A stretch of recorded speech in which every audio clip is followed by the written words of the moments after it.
Congratulations. You've been hired as the midnight cremation officer at Blackthorn Cemetery and Crematory. Salary, $100,000 USD per day. You ask why the pay is insane. The supervisor gives a thin smile. He hands you a clipboard with 5 rules. You read the rules, and you laugh. But he doesn't. Day 1. The ashes rise and swirl unnaturally, forming tiny shapes: hands, faces, teeth. The supervisor explains, Furnace 7 is built directly above a mass grave. They aren't turning to ash, they're waking up. He pats your shoulder. They just like to watch the new employees. Day 2. You hear crying from Furnace 4. There's no body inside. The supervisor doesn't react. The bodies burned before were buried alive. Some of them don't know they're dead yet. You ask how he knows. He stares at the furnace walls, whispering, because on my first week, they hadn't stopped screaming. Day 3. You find a toe tag on the floor with your full name, birth date, and an empty date of death. You show it to the supervisor. He nods calmly. It appears when the furnace takes interest in you. You ask what that means. He answers, nothing, unless it fills in the date. Day 4. A body arrives with no paperwork. Its chest rises slowly. You refuse to cremate it. The supervisor claps softly. Good. That one was never meant to be cremated. It's bait. You ask, bait for what?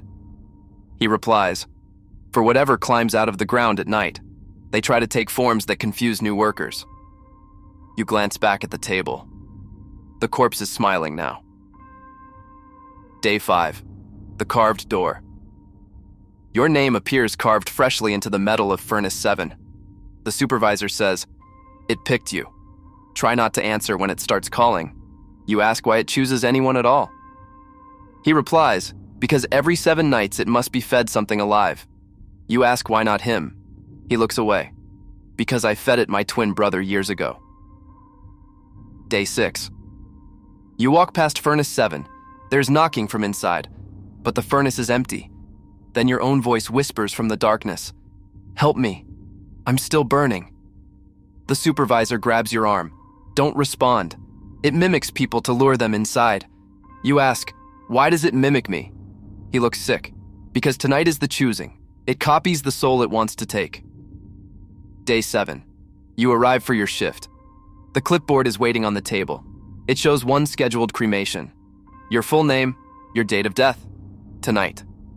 Time, 2 a.m. You confront the supervisor. Is this a joke? He finally tells you the truth. Furnace 7 isn't a furnace. It's a mouth. It was never meant to burn bodies, only living souls. You feel faint. This place never needed a worker. It needed an offering. The clock hits 1:59 a.m. Furnace 7 begins shaking violently, its door glowing bright red like a volcanic throat. The supervisor backs away from you. He whispers, I'm sorry, it's either you or me. The furnace door bursts open. A charred arm, your arm, reaches out, smoking and sizzling, grabbing your wrist with blistered fingers. Your own voice screams from inside, don't fight it, we burn together. The supervisor turns away.